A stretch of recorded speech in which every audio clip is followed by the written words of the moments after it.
Privyet, everyone. I'm Abby Martin, and this is Breaking the Set.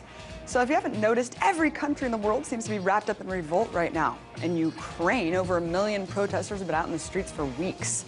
First, in response to their president's acquiescence to Russia over an EU trade deal.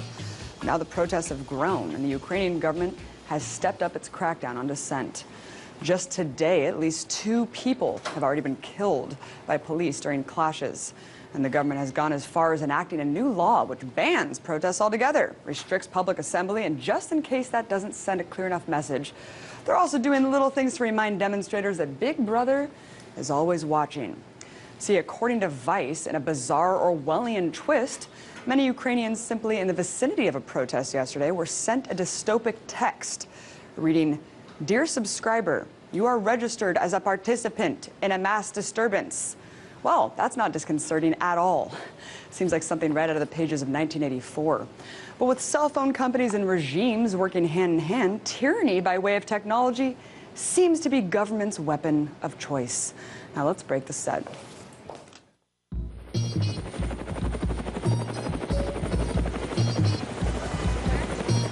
It was a terrible mistake, and we're working very hard to make up for it. And once again, we put something on the air. It's a flat-out lie. Have you ever had sex with Governor Rick Perry? No, wait. Do not answer that. I want you to watch what we're about to do because you've never seen anything like this on television.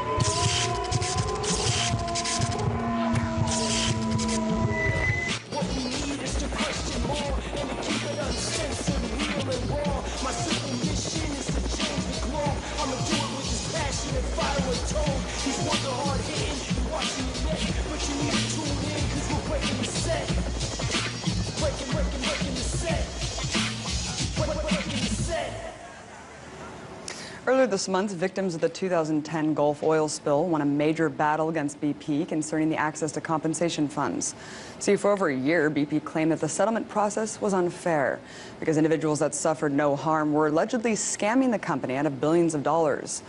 Unfortunately for BP, the Fifth Circuit Court didn't fall for that argument and rejected the corporation's appeal. Now, if BP trying to block payouts isn't enough to convince you of its greed and moral bankruptcy, statements from the company's own employees might. A new article written by investigative journalist Dar Jamal highlights current and former BP officials who are disgusted with how the company's reneged on its pension promises to employees and warns Deepwater Horizon oil spill victims to expect the same kind of treatment. See, according to Russell Stouffer, a former BP head of finance for the Gulf of Mexico, the company has cut hundreds of employee pensions by up to 75% from what they were originally promised back in 1987. Another former employee, Kurt Wardlaw, compared the pension situation to the plight of the Gulf oil victims, saying, quote, "Those depending on BP to do the right thing in the Gulf of Mexico should be aware of BP's unfair and callous treatment of employees, failure to adhere to their own code of conduct, and the unwillingness to hide behind a standard of we did what was technically legal."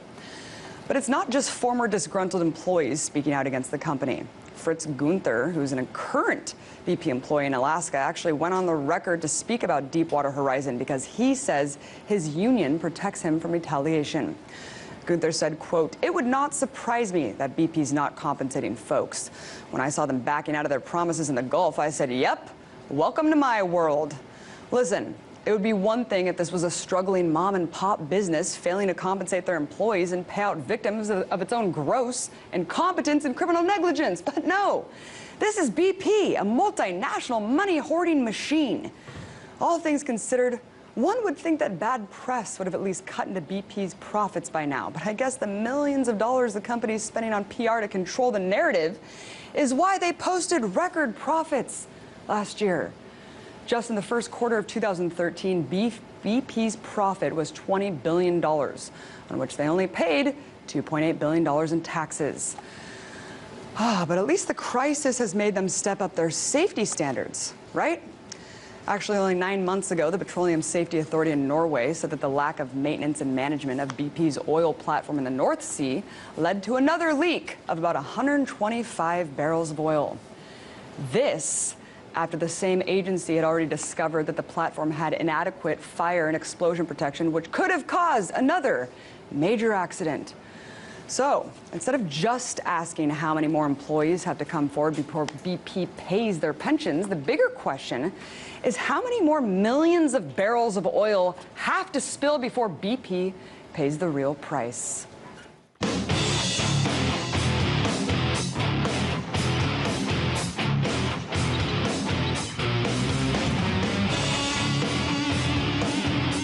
When asked, most people in America will agree the biggest problem facing the political system today is money. And nothing has exacerbated that problem more than the Supreme Court decision that was handed down 4 years ago yesterday. Citizens United v. Federal Election Commission, which allowed unlimited campaign spending by unions and corporations. Citizens United paved the way for the creation of the now ubiquitous super PAC, which serves as a third-party entity to accept campaign contributions and then legally shell out the dough to candidates. According to the Center for Responsive Politics, quote, during the 2012 cycle in which outside spending topped $1 billion for the first time, super PACs accounted for more than $900 million of that spending. So, looking back at the last 4 years with the notion that corporations are people and money's speech, where does that leave democracy? To break it down, I'm joined by RT political commentator Sam Sachs. What's up, man? How's it going? What's up, Sam? So how many decades of campaign finance law did Citizens United completely abolish? Well, you can go all the way back to the Tillman Act of 1907, passed out of the robber baron era when the tycoons of industry were buying off politicians, basically outlawed all corporate spending in elections and contributions to politicians. You could go to 1947, Taft-Hartley Act, which banned corporations and banned unions from spending money directly in elections. You can go to a series of laws passed out of the Watergate area, and then more recently McCain-Feingold laws that the Supreme Court basically just wiped away with this decision. So historically, it was a very profound decision that's dramatically changed the game and brought us back to where we were in the sort of robber baron era in the late 1800s. And let's go back to that robber baron era, because on the flip side, corporate personhood isn't really a new concept. You were telling me earlier that this actually goes back to the 1800s, this concept. I mean, this one of the elements of this ruling is affirming corporate personhood, that corporations are people, therefore they have access to the Bill of Rights, they have free speech rights as well. This wasn't the first case that affirmed corporate personhood. You can go all the way back to 1886, Santa Clara County versus Southern Pacific Railroad, a simple tax case that the railroads had tried to turn into a corporate personhood case and tried to carve out this place for them in the Bill of Rights, and they succeeded thanks to a pretty tricky court reporter. There's a great book, Unequal Protection, written by Tom Hartman, all about that stuff. That's worth taking a look. But this 1886 decision, you can see that since then, other court decisions have referenced this and affirmed corporate personhood again and again, giving corporations more and more access to our Bill of Rights, from the right to speech, to the right to lie, to equal protection of the law. Sooner or later, they might have right to a Second Amendment. They could put a cannon on top of their corporate headquarters. I mean, that's where this is going. So this assault has been happening for quite a long time, and they just kind of finally cemented it with Citizens United. But did it really change that much? I know that you're saying it really stripped away, you know, a century, potentially, of campaign finance laws, but Jack Abramoff, the former lobbyist who's now, you know, seeing the light, told me, you know, they would be finding ways to really do this kind of thing even if it weren't for Citizens United. Is that true? Yeah, well, I mean, he would know. Look, there's always going to be shading dealings going on, and there was this sort of business going on before Citizens United as well. But what Citizens United did is it legitimized it. Right. It brought it public. When you have to do it in the secret, corporations have to be very careful about how they're going about it. Now that this is completely legal and legitimate, they can just be out in the open and threaten lawmakers. And this is the most nefarious thing about it. They don't actually have to spend money. All they have to do is threaten to spend money. A CEO can go to some Southern Democrat and say, hey, there's this bill coming up to defund the EPA. You can vote for the bill and defund the EPA, in which case I'll do nothing. But if you vote against it and you support the EPA, I'll dump $50 million into your district. Oh, great. So just a bunch of threats. Just the threat is all it took, and that's something they couldn't really do before. Talk about this new case, McCutcheon versus the FEC. I mean, this is another Supreme Court case that people are actually calling Citizens United on steroids. What will this do? It's being deliberated, I think, in the spring is going to be the final decision on that. Right. The arguments were heard at the end of last year. It's going to be coming out in a few months. So, distinction here. Citizens United allowed corporations to spend on their own as much money as they want in elections, but they still can't give as much money as they want directly to candidates as part of contributions. There's limits on that. You can give we got to strip those. Well, you can give 20. Yeah, that's what they're basically trying to do. Is you can give $2,600 to any individual candidate. That's the most you can max out at. And you can max out in total in all the donations you give to candidates about $48,000. So you can max out to about 18 candidates, and then you can't really spend any more in that election.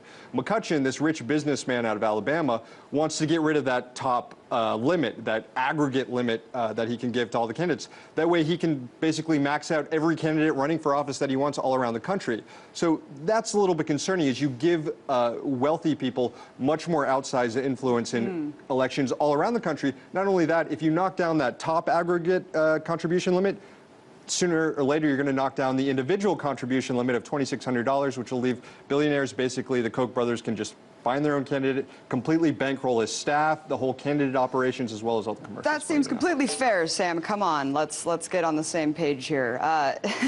Does any other country other than America, I found this really interesting. I mean, I don't know. Living here, I kind of am biased, but it just seems kind of outrageous that we just broke $1 billion. It's just expected to go up in the last election cycle.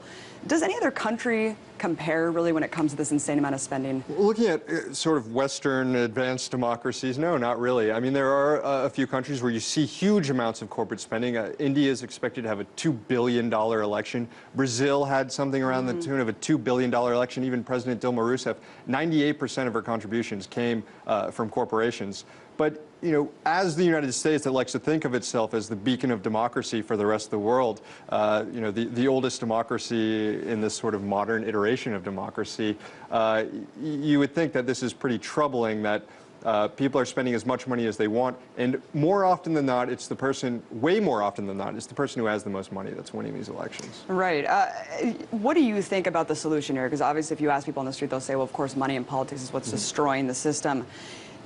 Really, is there a chance for a constitutional repeal here, and is that the only way to get back to an even playing field? Well, we need to go beyond Citizens United. I mean, there were problems with our politics before 2010. We need to address corporate personhood. It's going to require a constitutional amendment that basically says corporations are not people, money is not speech. There's organizations like Move to Amend who are doing this. We've seen hundreds upon hundreds of local municipalities pass language calling for a constitutional amendment. You've seen this happen on a statewide level, but it's going to require, you know, changing the Constitution is something that's very difficult. It could take a lot of time, or it could happen real quick, as we've seen with previous amendments like to raise the voting age, lower the voting age, and that stuff. So we'll see what happens. Maybe more and more of these elections, now that we passed the $1 billion mark, will wake people up to this problem. I mean, as long as our Supreme Court is filled with justices who have, you know, ulterior agendas, pretty much. I mean, I don't really expect this to happen. And you need Congress to step up and take more of an oversight role of the Supreme Court. A lot needs to happen. Yeah. Thanks so much, Sam. Really appreciate it. Sam Sachs. Coming up, you guys, I'll highlight one TV commentator who thinks global inequality is fantastic. We welcome Aaron Aid and Abby Martin, two of the terrific hosts on the RT network. Boom Bust, it's going to give you a different perspective. Give me one stock tip. Oh, never. I'll give you the information, you make the decision. Tell me about how breaking the set works. It's a revolution of the mind, it's a revolution of ideas and consciousness. Are you frustrated with the system? Yeah, extremely. Your politics would be described as angry. I think I'm a strong female. Are you single? 5 seconds. And over the mic is all fueling go. Did you know the press is the only industry specifically mentioned in the Constitution? Stand by. That's because a free and open press is critical to our democracy. Track Alpha. Roll Alpha. In fact, the single biggest threat facing our nation today is the corporate takeover of our government and our press. Stand by, camera 1. We've been hijacked by a handful of powerful transnational corporations that will profit by destroying what our founding fathers once built up. I'm Tom Hartman, and on this show, we reveal the big picture of what's actually going on in the world. We go beyond identifying the problem. We try to fix it. Rational debate and a real discussion of the critical issues facing America. Stand by on camera, go. Ready to join the movement? Then welcome to the big picture.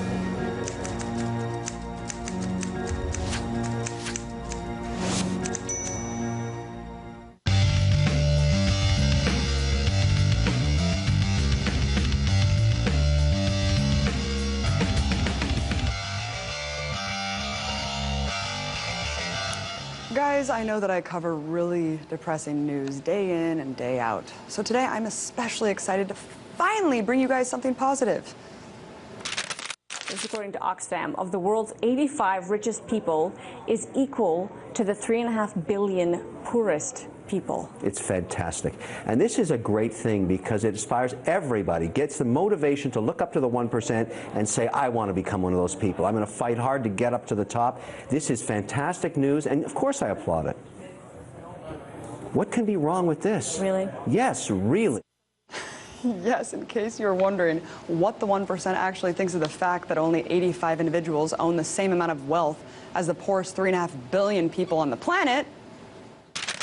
This is fantastic news, and of course I applaud it. Folks, give it up for Mr. Kevin O'Leary, evidently one of the most callous a-holes on television today. And in fact, you might recognize him from the vulturistic TV program Shark Tank, a game show where a handful of 1%ers decide whether to crush or finance the dreams of optimistic entrepreneurs.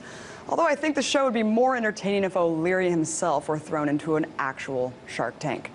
Oh, and by the way, that new Oxfam report that O'Leary thinks is so amazing is actually the latest devastating statistics on the ever-growing wealth gap between the rich and the poor.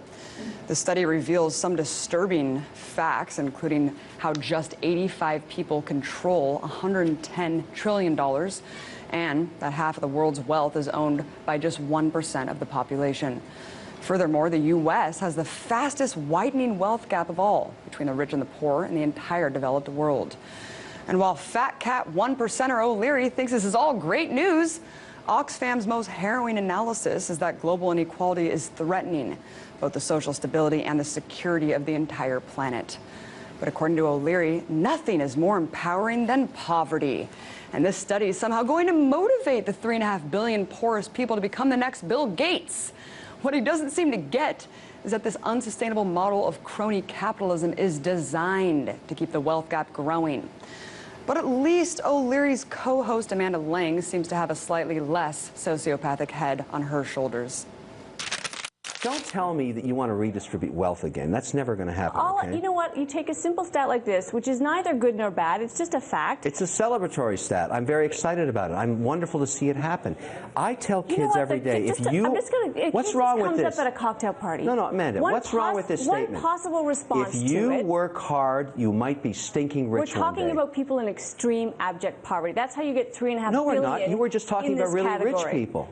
Oh, my bad. I didn't realize the story wasn't about the plight of the poor. It was about validating the wealth-hoarding skills of Leary and Associates.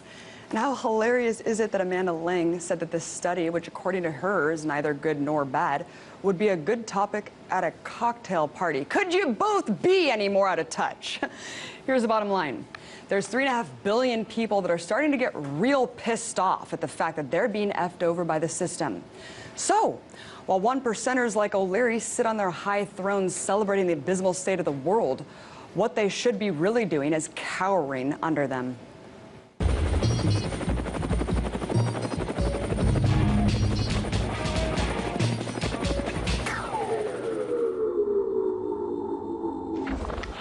The Obama White House is calling the month of January Trade Promotion Authority Month. The idea is to promote a bill called the Bipartisan Congressional Trade Priorities Act of 2014. Although it sounds innocuous, this piece of legislation is so packed full of toxic language that if passed, it could lead to a near-corporate coup d'etat. This bill is essentially a free pass for Obama to sign the Trans-Pacific Partnership, or TPP, into law via fast track. Luckily, as more people are becoming aware of the intentions of this shady trade deal, the less political support it's receiving from Congress. What only seemed months ago seemed like an inevitable global corporate takeover is finally looking like something we, the people, can actually defeat. So joining me now to talk about what special interests are at play and what steps you can take to make sure this bill is failing, I'm joined by Legislative Representative for the Teamsters Union, Mike Dolan. Thank you so much for coming, Mike. Thanks for having me. So, Mike, to someone who has no idea what the TPP is, of course, if they're not watching RT or other independent media sources, they probably don't, talk about what ways it could be damaging to the average American. Sure. Well, it's hard to know because, as we've discussed previously, it's been negotiated in a great deal of secrecy. The absence of transparency around these negotiations is one of the telltale signs that it might be heading in the wrong direction. So we've really relied on leaks. WikiLeaks, in particular, has has released two, up on the internet, two chapters, the intellectual property chapter, that's SOPA through the back door, which we discussed last time, and more recently, the environment chapter, which looks really, really bad. So some of the other countries in this TPP, there's 12 altogether, so Malaysian, Singapore, and Vietnam, and they're pushing back on the U.S. Proposals on the environment. It's looking very bad, and all our brothers and sisters in the environmental movement are fighting it. In terms of what's not in it, there's nothing in there about currency manipulation. Most of the Congress, both the Senate and the House, have demanded that there be something in there to keep our trading partners from manipulating their currency to undermine the tariff reductions. So it's a very controversial deal. I'm hoping that most of your viewers are aware of it, but the fight is really heating up this year. They're close to concluding the negotiations, then we'll be able to take a look at it. But in the meantime, the fight is heating up on Capitol Hill. It is indeed. I'm glad you mentioned the secrecy. 600 corporate advisors just with the U.S. I mean, basically no public insight on this bill, Mike. Talk about the union aspect of it. I mean, the Teamsters are among the most vocal group working to try to stop the TPP fast track. From a union and labor standpoint, what should we be worried about? Sure. Well, the main thing, from the narrow labor perspective, and I, with the Teamsters, and we've been fighting for fair trade since the mother of all trade fights, the NAFTA. Our focus has always been on raising labor rights and wage rates globally, and not the downward harmonization that the NAFTA model has, been characterized by. So, for example, in the TPP, we're looking for a strong labor rights protections, specifically from the International Labor Organization, the ILO, their conventions on labor that protects against child labor, forced labor, the rights of freedom of association, collective bargaining. These are important to us in the labor movement, and we'd like to see other countries, enforce similar labor provisions so that there isn't that downward harmonization. As you know, under these trade deals, they create incentives for corporations. Race to the bottom. Corporations, they move production to the place with the least labor laws and all the rest. So we want that, and we want it to be enforceable by the same sanctions, trade sanctions, that protect commercial interests, labor, capital. Wouldn't that be nice? Wouldn't it? And that's what we're demanding, and we want to see that. Amazing. And let's talk about the fast tracking of this insane bill. Mike, you mentioned that it's heating up on D.C. It sure is. Yeah. I mean, Congress is, so far, it looks like not really that supportive of the fast track. Can you speak at all to who's pushing this through and who's resisting it? So last week, when the Congress is in session, they're out this week, but before they left for this recess, Chairman Baucus of the Senate Finance Committee and his ranking member, Orrin Hatch, a Republican, introduced with Chairman Camp of the Ways and Means a thing called the Fast Track Bill. I actually brought a copy of it for you. There it is. And we are opposed to the Fast Track Bill. And I'm sure they're all going to read every single page of this, aren't they? I've been with it. I'm suffering from insomnia lately, so I was able to jam into it. It's what fast track is the precondition that they need to get the TPP and the other trade deals, passed. It's a delegation. Some people would say an abdication of constitutional power. Article 1, Section 8 of the Constitution gives to the United States Congress the exclusive authority over our trade deals, the commerce among nations.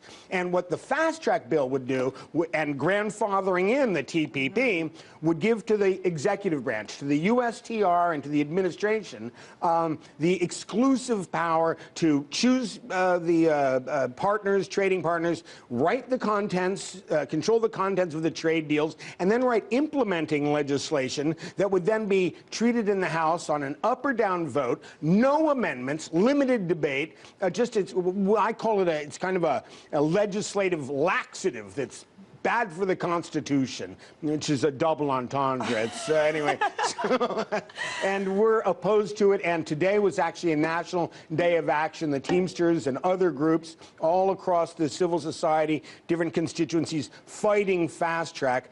It doesn't have an original co-sponsor in the House.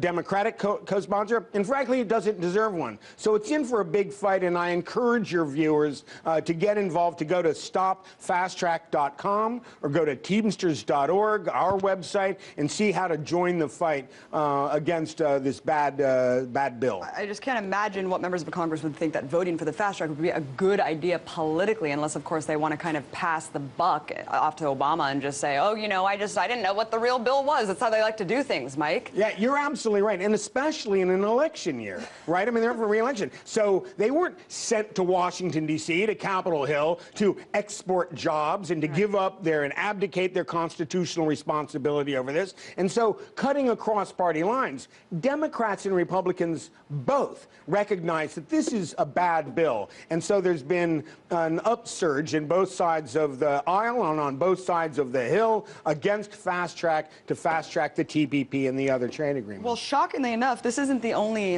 egregious trade deal currently happening, Mike. Obama also spoke about the transatlantic partnership, the TAP. What in the hell is that? Okay, so we're calling it CAFTA because it sounds like NAFTA. It's the Transatlantic Free Trade Agreement, and that is a new set of negotiations going on. I'll be tracking it for the Teamsters, and I'd like to be hopeful. You know, I mean, we worked really hard for Obama. We really hoped that he was going to introduce kind of a whole new trade doctrine, upwardly harmonizing environmental and consumer and labor standards. I'm not sure we're going to see that in these negotiations, but I have to say that Europe, unlike some of the other countries that we do these deals with, has, you know, comparatively high wage rates, labor standards, environmental, consumer protections. You know, there are consumer protections against GMOs and in favor of labeling on food safety, on the food safety front. So I'd like to believe that these are some negotiations that we can raise standards up. I have to say that as a regulatory regime, there is concern for the downward harmonization of consumer and food safety standards and whatnot. We'll be tracking it. It's going to go on for a couple of years before that's ready for us to fight in the Congress. Oh, my God. You know, after Clinton and the whole NAFTA debacle, I really don't have any faith in whether Democrat or Republican to pass any sort of fair labor standards. Mike Dolan, really quick, we have about 20 seconds left. Any websites, again, for people to go on and take action today? Sure. StopFastTrack.com, and then Citizens Trade, all one word, citizenstrade.org. Action packs, talking points, flyers, We're making the whole a difference. nine. The voice is making a difference. Let's keep the pressure on. It's going on right now. Thank you so much, Mike Dolan. Really appreciate it. That's our show, you guys. Thanks for watching. Join me again tomorrow when I break the set all over again.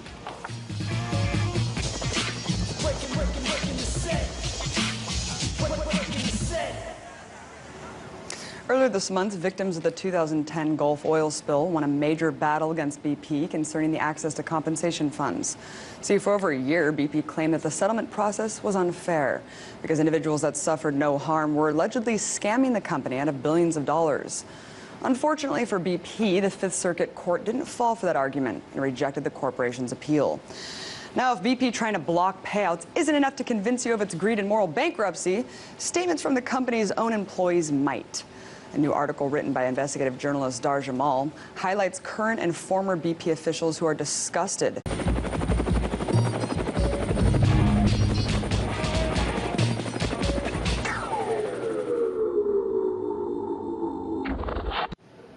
Privyet, everyone. I'm Abby Martin, and this is Breaking the Set.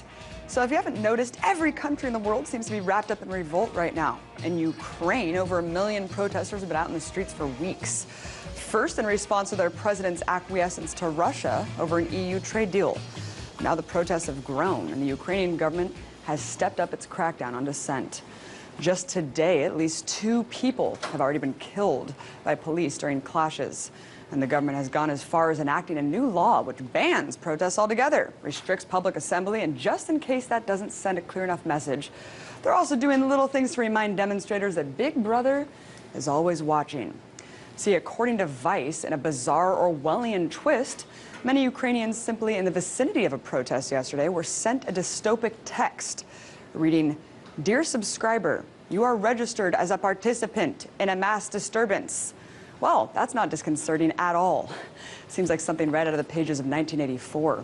But with cell phone companies and regimes working hand in hand, tyranny by way of technology seems to be government's weapon of choice.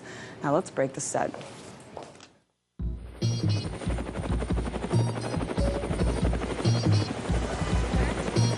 It was a terrible mistake, and we're working very hard to make up for it. And once again, to put something on the air, it's a flat-out lie. Have you ever had sex with Governor Rick Perry? No, wait, do not answer that.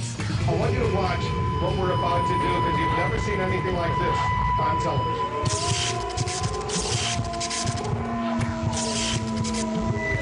What we need is to question more and to keep it uncensored, real and raw. My simple mission is to change the globe. I'ma do it with this passion and fire with tone. These words are hard hitting, you're watching your neck, but you need to tune in because we're breaking the set.